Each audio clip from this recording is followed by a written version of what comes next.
Greetings. My name is Mara Branscombe, and I am here today to honor these incredible crystals that I have received from halfmoon.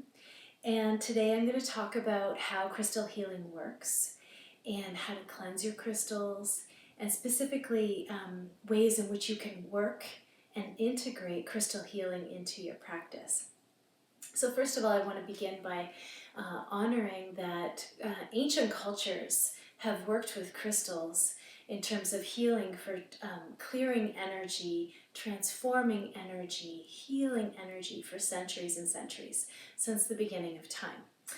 Now, here's another thing. Everything in our universe is made up of energy, and we are wildly interconnected to all living things, whether we feel it or not, whether we have believed that or not, or whether we have forgotten that. And one thing that's really true to my heart from my 25 years as a yoga meditation teacher, as a healer, as one who works with crystals and stones and works with shamanic principles, is that everything in life is connected, and that we are here to be conduits of that interconnectivity. And crystals and stones, they hold also energy of being a conduit. So that means that they hold a frequency of energy, just like we personally hold a frequency of energy. And that's why doing our work with yoga, meditation, mindfulness, spending time in nature, relaxation, de-stressing techniques are all really important and essential to our well-being. There are 5 elements: earth, air, fire, water, and ether. Now, we are also all of those 5 elements. If you were to break down all of those 5 elements in nature, you would also find those same principles or qualities or frequencies or energies within human beings. Isn't that wild? So we are all the elements. So we can call forward the element of earth, which is where the crystals live and are from, as an energy for grounding. And we can call forward the element of air to remind us how to be expansive and to really spread our wings, to see new perspectives, to receive new insights. We can work with the element of fire. I've got my candle lit here to remind us that we can transform and that we are here to evolve. And we can work with the element of water. I've got some water here in my tea, water here also to cleanse our crystals in a moment. Water reminds us of how to stay fluid. It's also wildly healing. Now, in the center of all of that is the unknown element, or the unseen, the unheard. It is the element of ether, which in the Sanskrit, in the Hatha Yoga tradition, is known as the element of spirit. So we're going to be working with all those principles in our session today to weave in a greater understanding of how crystals work. Now, this is the thing. What's inside these incredible crystals, and I'll break down what these ones are in a moment. Inside this amethyst sphere, and all of these crystals that I'm working with here today, is silicon dioxide. Silicon dioxide is a mineral found in all crystals. It is also a mineral found in us. Therefore, we become conduits of this energy. Think about how you plug a light source in and how it lights up. That's very similar to how crystal healing works. Whether you're holding your crystal and you're working with intention, you're placing it on your body, or it's in your space or on your altar, when we hold the intention of it allowing us to feel its energy, then we will be more likely to feel its energy. Okay, so crystals can attract, absorb, and repel energy. And that's why it's really important to cleanse our crystals. And in a moment, I'm going to teach you how to do that. But for now, I want to break down what these crystals are. Okay, so each crystal has its own unique property. This is amethyst. Amethyst is known as the spa stone. It is known to clear stress and negativity. It is known to bring in balance and harmony. So it's known as the spa stone, and very important to, once we de-stress, what happens is we're able to listen to our intuition more fully. So amethyst, powerful stone to work with. Next up, I'm going to show the cube, and this is gorgeous. Lapis lazuli, one of my favorite stones. It's got a celestial blue, dreamy quality in it. It's got a little bit of a sparkle even. It feels incredible. It's incredibly grounding. Now, this stone, lapis lazuli, is known to enhance wisdom and confidence in our communication. And that is in our throat center, our fifth chakra. So important to have if you're working in career or family or relationship or self, in terms of clearing how you communicate, reaching new levels of clarity in your communication. And again, this brings us to when we're clear in our communication, we're able to be in our knowledge, truth, and memory energies are amplified. Knowledge, truth, and memory connected to lapis lazuli, healing properties. And then we'll work with here the clear quartz, crystal quartz, one of my all-time favorite stones. Always has been, always will be.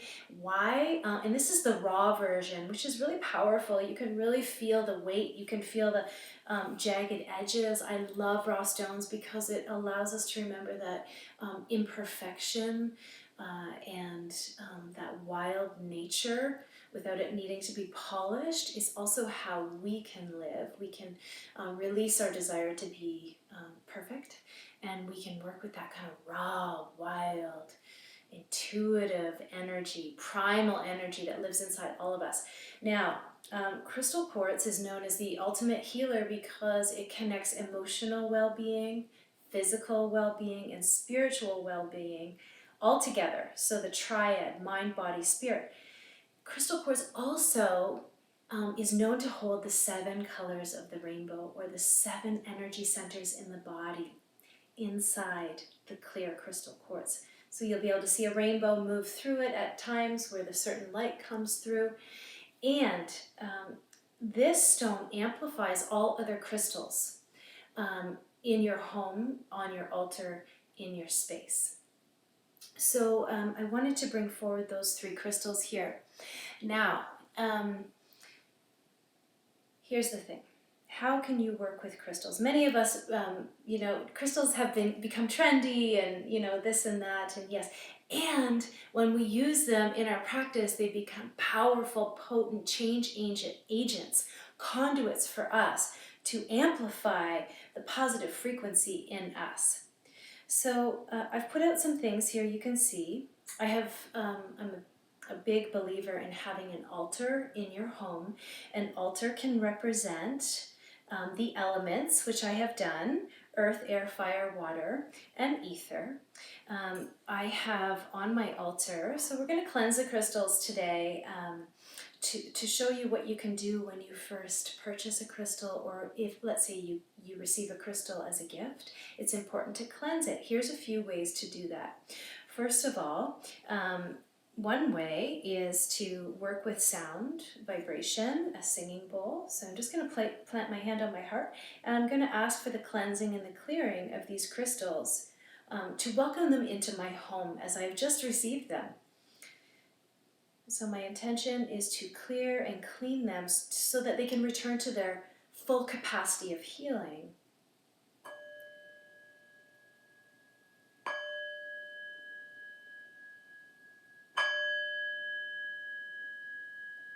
Welcoming in healing vibrations to these crystals through my intention, through the singing bowl sound. Another way to do it is to perhaps light some incense, or if you do smoke cleansing, smudging, or fresh air, you could also use essential oil spritz. Today I'm going to use, this is actually from an amethyst scent energy and stone, this incense. So again, I'm working to cleanse and clear, waving the incense around to welcome these crystals into my home. May they support healing, may they support harmony, may they support clear communication in my home, may they support relaxation in my home. So I'm going to keep that incense going. on the ammonite shell from the Haida Gwaii. And now I'm going to show you how to cleanse your crystals, okay? So this is really important. They've gone through a process of travel, they've been in the hands of others, and because remember they're all energy and so are you, you want to honor them with some clearing. Now in this bowl here I have sea salted Himalayan sea salt water.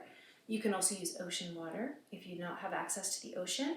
I would say find a bowl that you love, sea salt it, and then as you're ready, you're just going to hold it for a moment and honor the cleansing and intending. So I know this amethyst is a spa stone bringing relaxation, and I'm going to welcome that relaxation into my body, and I'm going to put it right into the water, and I'm going to roll it around. Okay, and then we work with the lapis lazuli, and again, this is powerful stone for communication and for bringing me into my higher self. And I'm going to definitely welcome that into my home. And just any way they are. And then lastly, the raw crystal quartz. And I'm going to welcome in the amplification of those crystals through this crystal, this incredible stone from the earth, honoring Mother Earth, Gaia, and all of her beauty and her wisdom. So there they are in the water. And I'm going to offer rose petals. For me, these rose petals are actually from my garden, and I'm going to bring them in to bring in that beauty, that raw energy of Mother Earth, and some herbs also. I'm going to weave in some chamomile, rose petals, lavender, also chamomile for relaxation. And so this is always, this is of course optional, but we can feel really good. It's like making a brew. Now, if it's full moon or new moon, specifically full moon is when we charge and we cleanse our crystals. Every full moon, you can do this process, and then you put your bowl either by the window. If you can, you put it right outside to catch the moonlight in and to charge the crystals. The next day, you take the crystals out, you take the water, and you, if you can, offer it outside. You can give it back to the earth, you can give it to your garden, or you can do away with it as you wish. Then you know that your crystals are at optimal energy. Other ways that we can work with the crystals is to hold them in meditation. This is something I love to do, and I'll just show you here with these two, that I often will sit in meditation and hold one crystal in each hand. And then, I ask myself to return to a sense and a space of neutrality, connecting from within, and to clear my energy field of any lack, doubt, fear, stress, and to welcome in these healing properties. I don't have to get literal about the healing properties while I'm working with it. I just put myself in a place to receive. That's all. Okay? So one way, meditation. The other way to do this is to place them on your altar. This becomes your grounded energy for you to sit on your meditation cushion every morning. So important in our world today. So the crystals can support and enhance this.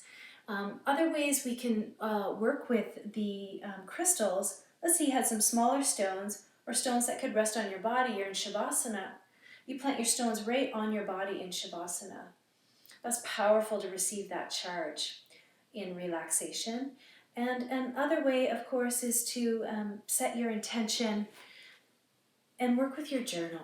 And so I'm a big fan of writing and free writing in order to work on manifestation, to work on connecting to really intuitively what's ready to come forward at this cycle, at this time in our life. So all of these ways are ways in which we can work with crystals. We can also work with mantra, holding the crystal. Here's an example, Om Shanti Shanti. I'll call it forward 3 times. You might even want to receive that in this moment. Shanti Shanti means peace, peace, peace. Om Shanti Shanti, Om Shanti Shanti, Om Shanti Shanti. Or Om Mani Padme Hum, the jewel inside the center of the lotus. This could not be the more perfect stone for honoring the jewel inside the center of the lotus. And essentially that's your higher self. That's your intuitive self inside your own center. So listen to this mantra 3 times. Om Mani Padme Hum. Om Mani Padme Hum. Om Mani Padme Hum. And so here we are. This is our crystal healing session. May you enjoy your crystals. May you gift them to those who are in need. May you cleanse your crystals each full moon. And I wanted to close with one quote from my book, Ritual as Remedy. And I have a whole section on earth medicine in this book, specifically also around crystal healing and plants as our allies. So here's one thing to close. We are more effective in our letting go than in our grasping.